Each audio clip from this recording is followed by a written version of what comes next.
नमस्कार, the follow up news में आपका स्वागत है। आज हजारीबाग के इचाक प्रखंड स्थित डुमरांव में एक बड़ी घटना घटती है। घटना दो समुदायों के बीच में होती है और इसके बाद पूरा राजनीतिक गलियारा जो है वो रंगीन हो जाता है और लगातार जो है उसमें बहसबाजी होती है। इस पूरे मामले में बात करने के लिए हमारे साथ अमन है। अमन का परिचय इसलिए हम करवाना चाह रहे हैं क्योंकि अमन लगातार हिंदुत्व की बात करते हैं और ये बड़का गांव से प्रत्याशी भी थे विधायक के और लगातार हिंदुत्व की बात करते हैं। सीधे अमन से जुड़ते हैं कि अमन, आप पहले भी वहां जा चुके हैं, ठीक है? वहां की स्थिति क्या है और क्यों ऐसा हो रहा है? देखिए, वो डुमरांव इचाक जो है हजारीबाग विधानसभा में है। वहां पर जिस जगह पे भगवा झंडा है उसी जगह पे उससे 10 कदम पर एक सरकारी विद्यालय है, सरकारी उर्दू विद्यालय डुमरांव है। समझे बात को ना? वहां पे 4 मीनार बना दिया गया था। जानकारी मिली थी आप मीडिया भाई बंधु के मार्फत, तो हम वहां पे गए थे, देखे थे जाकर क्या स्थिति है। तो सही में सरकारी विद्यालय पर अतिक्रमण करने का काम वहाँ के लोगों ने किया, जो वहाँ के स्थानीय लोग थे, जो विशेष समुदाय के थे। मैं उनसे बात भी किया, वार्ता भी किया, तो उनका कहना था ये विद्यालय को जमीन हमने दिया है, इसलिए पूरा विद्यालय हमारा है। तो हमने समझाया कि प्राइवेट स्कूल को भी सरकार अगर चाहेगी अपने अंदर लेने विशेष परिस्थिति में तो ले सकती है, तो सरकारी विद्यालय है, ऐसा आप ना कहें। तो उनका कहना था हमारे पास पेपर है। बोले ठीक है, तो कोर्ट में क्लियर हो जाएगा। पेपर है नहीं है सरकारी विद्यालय में, आप कैसे अतिक्रमण कर सकते हैं? उसके बाद वहाँ के लोगों ने भी आरटीआई के माध्यम से, वहाँ के सूचना अधिकार के नियम से भी मांगा, तो पूछा कि क्या ये विद्यालय में जो भी 4 मीनार बना है वो सरकारी खर्चे से बना है या निजी लोगों के? तो उन्होंने जवाब दिया कि ये निजी लोगों के मार्फत बना है। तो मामला यही है। तो यही मामला जो तूल पकड़ा हुआ था, जिसको विधानसभा में हमारे वर्तमान सांसद जो समय विधायक हुआ करते मनीष जायसवाल जी ने इस बात को जमखम से उठाया था। और अभी की स्थिति ये कि हाल में 22 जनवरी को वहाँ के लोगों ने, क्योंकि प्रभु श्री राम लला का मंदिर बना है, तो उन्हें अपनी निजी जमीन पर, जो कि विद्यालय से करीब करीब कहिए कि 10 कदम की दूरी पर है, निजी जमीन है, ठीक है, वहां पर उन्होंने 65 फीट का एक भगवा ध्वज को लहराया। उस कार्यक्रम में मुझे भी बुलाया गया था बतौर मुख्य अतिथि कि आप आइए। तो भगवा लहराने की बात थी और प्लस साथ ही साथ 22 जनवरी का बहुत ही शुभ दिन था, तो मैं वहाँ पे गया था।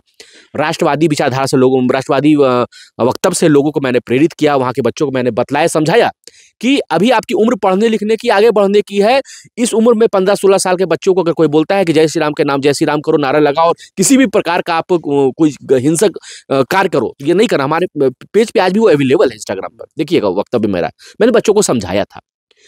लेकिन स्थिति ये होती है कि वहां के लोगों को ये रास नहीं आया कि 65 फीट का भगवा कैसे लग गया। उसी दिन भी उन लोगों ने बकझक किया, केस फौजदारी की स्थिति बनी थी। समझे बात को? हम पे भी प्रयास किया था झूठा केस करने का, जहां तक मुझे जानकारी है।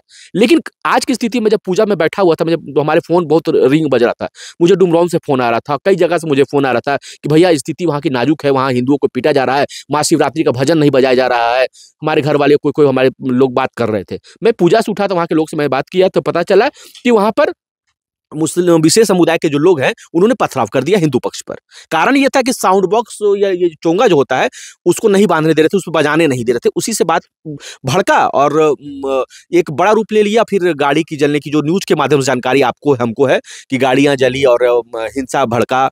तो मैं यही कहना चाहूंगा कि अगर इसमें किसी भी प्रकार का जो हिंसक प्रवृत्ति के जो लोग हैं जिन्होंने गलत किया आवेश में आकर के, उन पे उचित कार्रवाई होनी चाहिए। देखिए, हम भी वहां गए हुए थे और वहां पे ये था स्थिति की पथराव की स्थिति थी।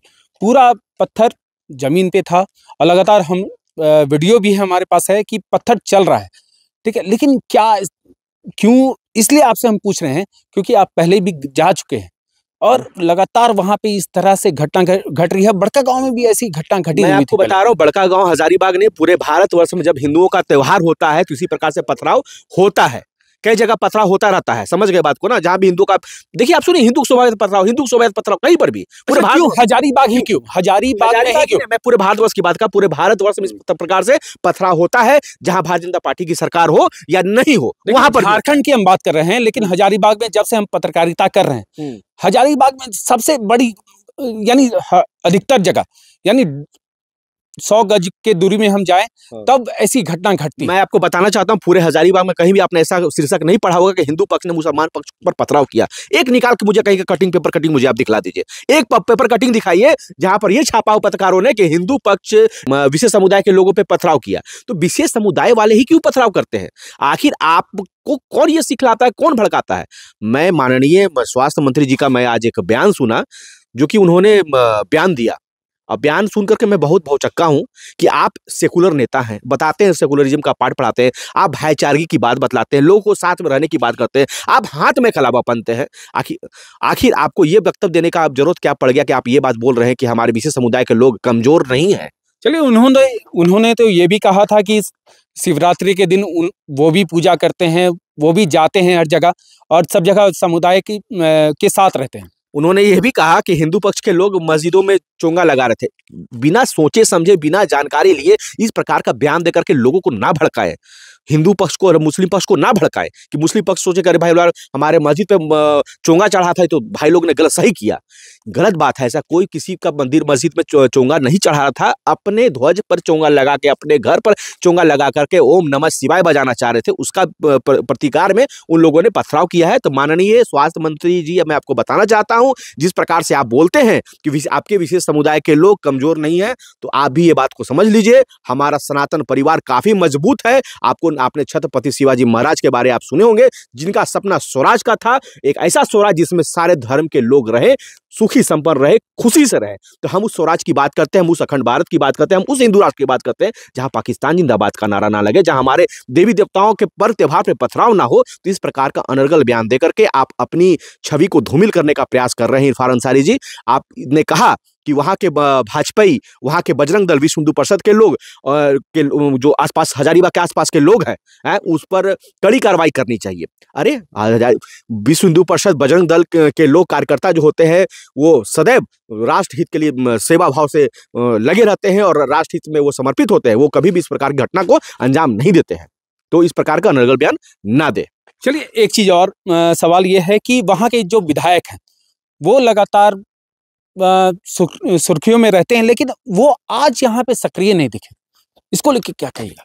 मैंने एक सोशल मीडिया में एक पोस्ट भी किया कि आज की जो स्थिति है उसमें कार्रवाई हिंदू पक्ष पर ही होगी, और जो नेता है, वो तथाकथित जो नेता है, वो ट्विटर फेसबुक से काम चला लेंगे। उसमें एक जो फेमस वर्ड है तुष्टीकरण का, वो पोस्ट करके कट लेंगे। मेरा ये कहना है कि वहां के जो वर्तमान विधायक बरकट्टा के माननीय अमित यादव जी है, आपको वोट दिया है लोगों ने भगवा। लोग कहते हैं भगवा, आप भी तो भगवाधारी हैं बॉस, तो लेकिन आप भी तो भाजपा से थे ताल्लुकात। मैं भगवाधारी हूँ, ठीक है, मेरा ताल्लुकात श्री राम से, महादेव से है। बात को समझिए, मैंने अभी किसी पार्टी को ज्वाइन करके नहीं रखा है, और ना पहले भी मेरी कोई पार्टी में ज्वाइनिंग थी। हम राम के हैं और राम की बात करते हैं, इसलिए मैं स्पष्ट बात बोलता हूं। हमारे में कमी रहेगी तो मैं कमी बोलूंगा ना। अरे जिनको विधायक बनाए उन्हीं को ना मैं बोलूंगा, किसको मैं बोलूंगा? तो वर्तमान विधायक जी को मैं यही कहना चाहता हूं आपके चैनल के माध्यम से कि यदि आप इस मामला का उद्भेदन चाहते हैं तो सक्रिय रूप से विधानसभा में जाइए। आपके जितने विधायक भारतीय जनता पार्टी के हैं, डंके की चोट पर बोलिए कि हमारे जितने भी विधायक है, इस विधानसभा सत्र का हम लोग विरोध करते हैं, इसको निरस्त करते हैं। हम लोग यहाँ पे नहीं बैठेंगे जब तक उचित कार्रवाई ना हो, सही कार्रवाई ना हो, क्योंकि दंगइयों का ये मन बढ़ रहा है हर एक जगह स्थिति थे। हेमंत है तो हिम्मत है, लोग कहते हैं। मैं हेमंत सोरेन को इसमें टारगेट नहीं कर रहा हूं।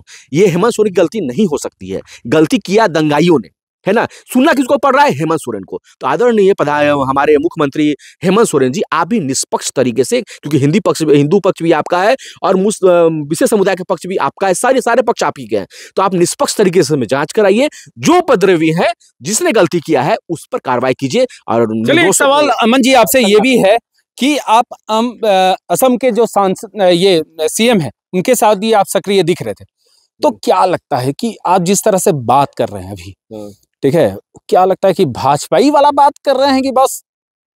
मैं तो देखिए, मैं स्पष्ट बात करता हूं, मैं घुमा फिरा के बात नहीं करता। मैं तो कह दिया कि वर्तमान विधायक जी अमित यादव जी को तो मैं बोला कि बोलिए कि तब तक विधानसभा हम लोग एक भी विधायक भाजपा का नहीं आएंगे जब तक इसमें जो दोषी पक्ष है, जो विशेष समुदाय के लोग ने हमारे हिंदुओं को पर्व त्योहार खराब करने का काम किया है, तब तक हम विधानसभा नहीं चलेंगे। छोड़िए ना आप लोग सबको मिल करके, देखिए ताकत। जब एक आम अदना सा लड़का अमन कुमार, कहीं भी कुछ होता है हिंदू मुस्लिम, अमन भैया, इतने फोन आते, इतने सबका विश्वास है, एक अदना सा लड़का मेरी कोई बैकग्राउंड नहीं है, हमारी कोई ताकत नहीं है, हमारी कोई संगठन नहीं है, लेकिन लोगों का विश्वास है कि अमन कुमार निष्पक्ष तरीके से हिंदुत्व का कार्य करता है, राष्ट्रहित का कार्य करता है। हाँ, इसका मतलब ये नहीं है कि विशेष समुदाय को टारगेट करता है, गलत करता है। जो गलत कहता है उसके बारे गलत करते हैं। आज तो मैं अपने विधायक जी को बोल रहा हूँ, भाजपा के जो विधायक मैं उनको बोल रहा हूँ ना कि आप जाइए और पूरे सत्र को खत्म कीजिए। नहीं आएंगे, एक दिन हम लोग नहीं आएंगे। देखिए बदलाव होगा। अरे हिंदू पक्ष और जो भी सही पक्ष है, हिंदू पक्ष मत के, जो सही पक्ष है आप पर विश्वास करेगा, बोले हाँ एक ऐसा विधायक है जो कि बेहतर कर रहा है।